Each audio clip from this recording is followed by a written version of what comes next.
The Second Vatican Council presented the Church a renewed vision of preaching and a renewed vision of homiletics. And since that time, the various popes that we have had have deepened that vision with their own contributions, their own thinking. The Church put together the thinking of Pope St. Paul VI and Pope St. John Paul II into the introduction to the lectionary. And now with the homiletic directory, the Church has taken the thinking of those two popes and also added the thoughts and ideas and deepening and contributions of Pope Benedict and Pope Francis. And so these popes in their writings have emphasized that this revisioning of the homily is to be a homily which is fully based on Scripture, which is fully integrated with the liturgy. And they've reminded us that it is the primary apostolate and that Christ is present in his preaching. One of the other things that Pope Paul VI said in 1975 in his justly famous encyclical Evangelii Nuntiandi on evangelization in the modern world was the oft-quoted phrase that modern people do not listen to teachers, or if they do listen to teachers, it's because teachers are witnesses first. So this idea of witnessing. And that has led to a development of a image of preaching as preacher as witness. And indeed, Pope Benedict in Verbum Domini, the apostolic exhortation after the council synod on the word, presented us with three questions to prepare preaching. The first one being, what is the literal meaning? But the second question was, what does it mean to the preacher, to his own life, to his own experience? And Pope Francis does the same thing. Pope Francis in Evangelii Gaudium, in his apostolic exhortation, also presents these questions and in the same way says we start with the literal, but then what does it mean to, in the second question, what does it mean to the preacher? What does it mean to his own life?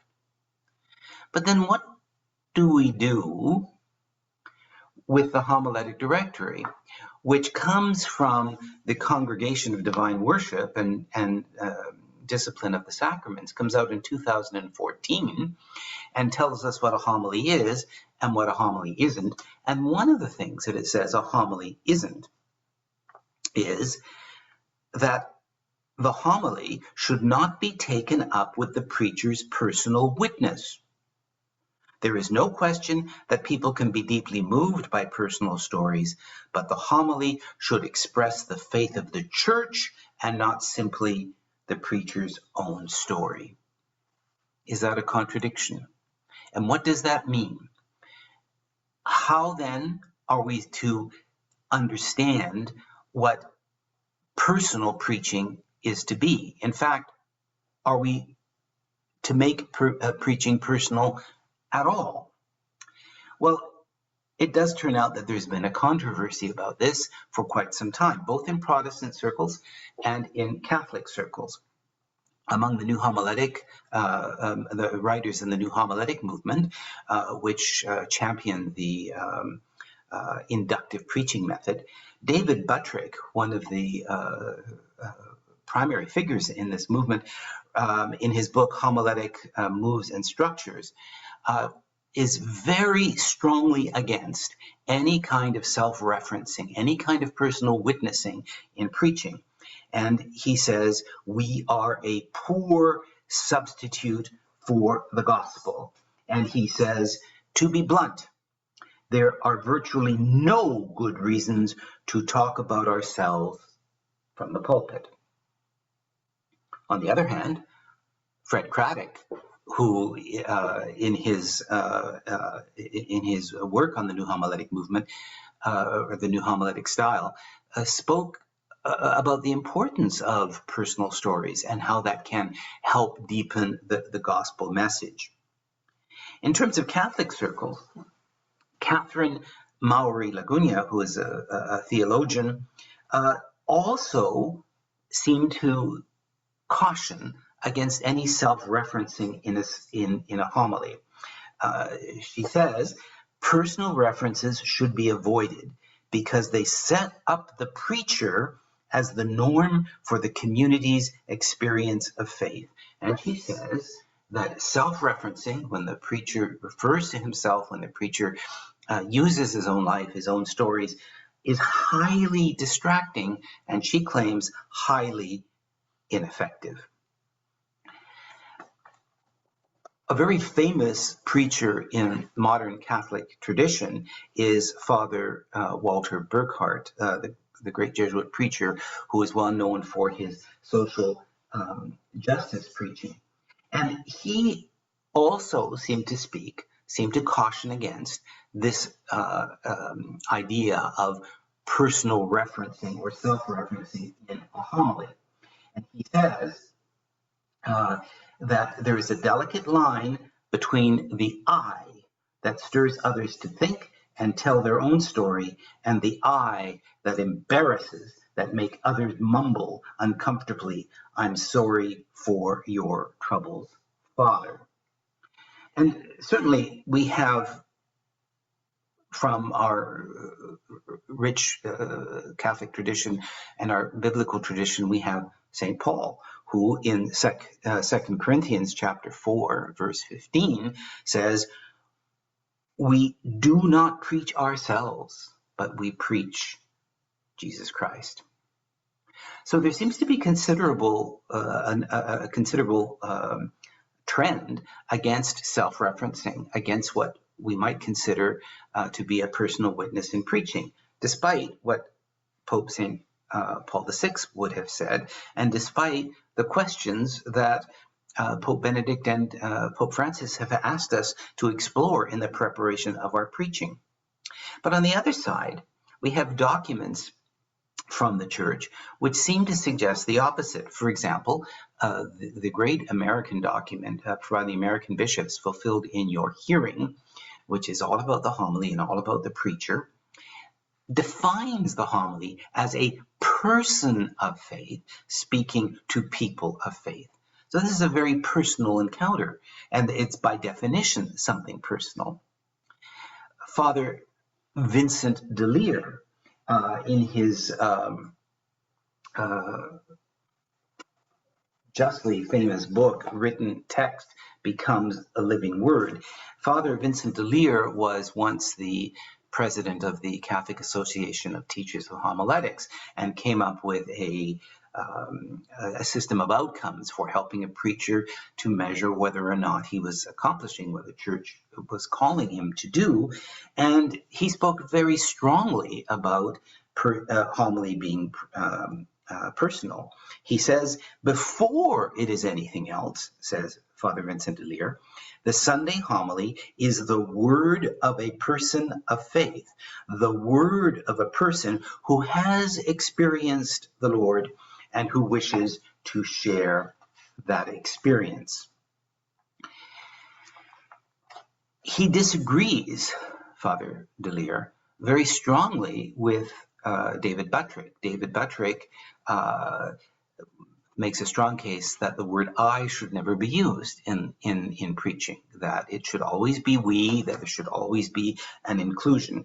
But Father Vincent DeLeer disagrees with Buttrick's we over the I, and he says the Sunday homily is a personal word from the preacher, and he talks about there's different kinds of I's that you would use, or that he recommends that you use in preaching. The verifying I, where I verify with my own experience what we are hearing. There's a biographical I, which he says should be used sparingly, but should be used nonetheless.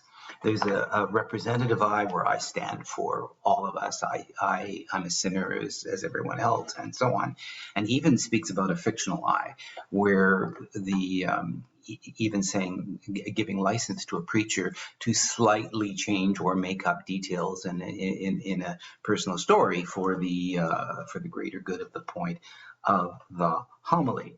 The important thing about all of this is that Father Vincent DeLeer, in his Written Text Becomes Living Word, says that preaching is a personal word which manifests genuineness, which manifests transparency, and which manifests a deeply held faith. So this is how he is interpreting personal.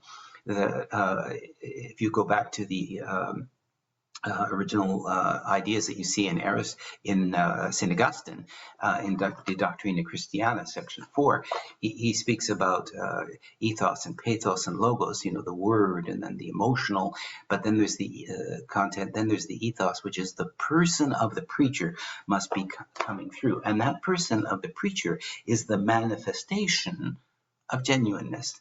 It is someone who walks into the pulpit who you believe right away, even if they're not particularly a great orator. So it's when Mother Teresa would walk into a public situation and speak, her words had a gravity to them, had a strength to them, which came from conviction and came from of who she was, and who she was expressed through her preaching or through her own self. So how then do we put this all together? Well, remember when St. Paul says in 2 Corinthians 4 that we do not proclaim ourselves, we proclaim Jesus Christ. And yet on the other hand, he certainly used a lot of details of his own personal experience. He was taken up to the third heaven and so on, which he put into his evangelization. Bishop Ken Utner, who wrote Preaching Better, and Bishop Ken Utner was a strong proponent of developing preaching skills and gave that a very high profile for his priests. He says that preaching is very important. It should be personal, but not self-centered. He says the people want to know that we, preachers, are speaking from the depths of our souls, not just saying things we're supposed to say. And he says that means, though, the listeners want the homily to be personal, but they don't want it to revolve around the homilist. And in fact, he returns to the theologian, which I mentioned earlier, Catherine Maury Laguna, and makes a very who makes a very interesting side point. She says the homilist's feelings, religious insights, habits, or hobbies, in short, the persona of the homilist, should not dominate the homily. So if he's into hockey, the homily should not constantly be about references to the hockey games that he's seen or that he knows about. Or if the preacher knows into opera, should not be speaking about the latest opera. This does not mean that a homily cannot be highly personal, even without intending to. The preacher will convey a great deal of his persona just by the way he preaches. Father Robert Waznak, the Jesuit thinker and writer in homiletics, in his wonderful book, Introduction to the Homily, gives us some clarity around all of this. He says that there is a middle of the road ground that is to be taken here, that the homily is not to be taken up with personal witness, as the homiletic directory would later say, but that it is still meant to be personal, and there is the difference. And he gives us three cautions, three caveats, he says, when we want to make personal references to ourselves. He says we must avoid the personal witness that embarrasses the congregation. So this has to do with self-revelation, one's difficult past, the priest has struggled with alcoholism or something, or the deacon has had marital problems, and you don't want to bring that into the homily, which just becomes a moment of embarrassment, perhaps for people that the preacher knows, but also for the congregation feeling uncomfortable just listening to that. Secondly, he says the preacher should avoid the personal story that puts you in a favorable light. In other words, that they hear this and they hear the deacon and all the marvelous ministry of charity that the deacon is doing, and it becomes it becomes almost self-praise of the deacon, or the priest is preaching and is mentioning this book, this novel. He's read War and Peace. He's seen, he knows the plot of Tosca, the opera, and so on. And so now it's because how erudite this priest is, how much he knows. In fact, he knows much more than I do. I've never watched Tosca. I've never read War and Peace or something.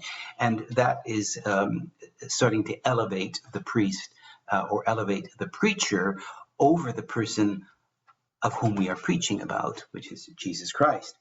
And he says, the third warning, says Father Waznak, is to avoid personal stories which do not intersect with the listener's story and the story of God. This is a critical point when the homiletic directory asks us to tailor our homilies, and the idea is that it's to be listener focused. So whereas Father Waznak doesn't say we can never be self-referential, if we are going to be self-referential, that reference needs to have a connection, an immediate connection with a purpose, a spiritual good, with the experience and the needs of the listeners who are right in front of him.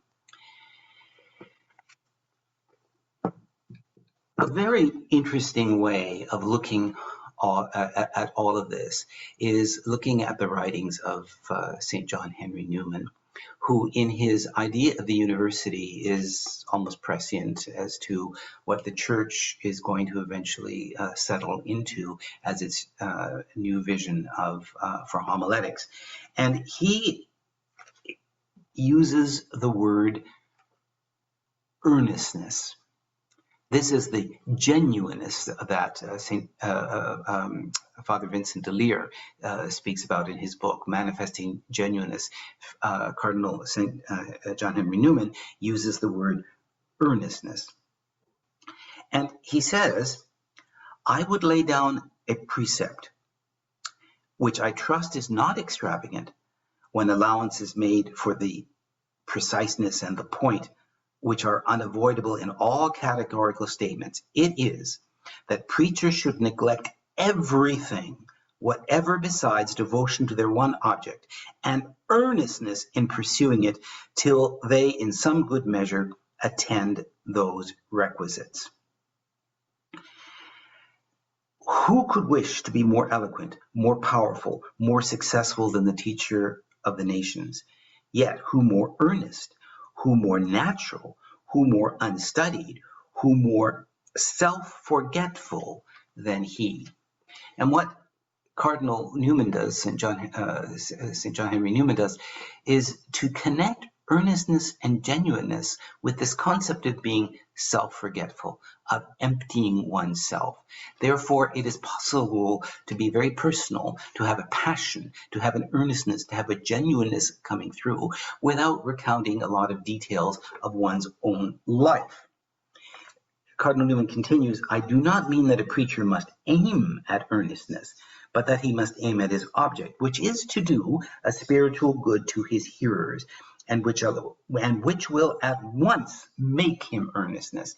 In other words, this heart speaking to heart, this goal, this dedication of doing a spiritual good to the listener is an urgency.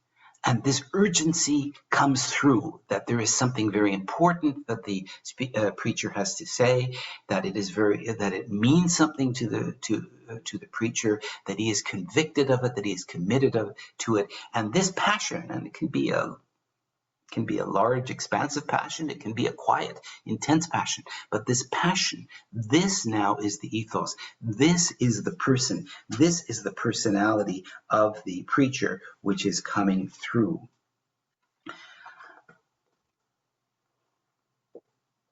So how do we then make a decision for ourselves? Well, there are a couple of things that a preacher can do which might be helpful. in deciding whether or not to make personal references in a homily. The first is to, as with everything, to ask a basic question. Why am I doing this? If a preacher wants to tell a joke, something that is funny, or if the preacher wants to tell a story, or if the preacher wants to refer to some public entertainment or a movie or a song or something, why is he doing that? The preacher needs to ask him, is it because he wants to make himself liked? Is it because he wants to warm up the crowd? Is it for any reason that is to attract attention to himself? And if that's the reason, then probably it is better to leave that out. If, on the other hand, if the answer is that this reference to myself or a story that I'm going to tell is really important, really essential to conveying the message, the pearl of the homily, then he can pretty confidently keep it in. There are ways of thinking about personal references. I mean, am I simply a witness? I saw a situation, or I encountered someone, or someone said to me. And so the preacher almost immediately pulls himself out of that, and it becomes the other people in that story or in that event that he's describing. But sometimes it is actually then focusing on the preacher himself. So the second question then that the preacher can ask himself is, at the end of this self-reference, do the people look at the preacher and see the preacher with a finger pointing to the crucifix? Or when the people hear that, do they look at the preacher and see the finger pointing back to himself? And if the preacher, in all honesty, sees that the finger is pointing closer to himself than to Christ on the cross, then again he needs to think very hard whether or not he is being self-forgetful enough, whether or not his passion and his earnestness and enthusiasm, which is his real personal qualities, is all coming out directed at Jesus, or is it directed for his own self-interests? So the church has called us very clearly in the homiletic directory that the homily is not to be taken up, to be dominated by personal self-referencing. But at the same time, the homily is to be personal. The homiletic directory says, the preacher needs to speak in such a way that his hearers can sense his belief in the power of God. That's what it means to be personal.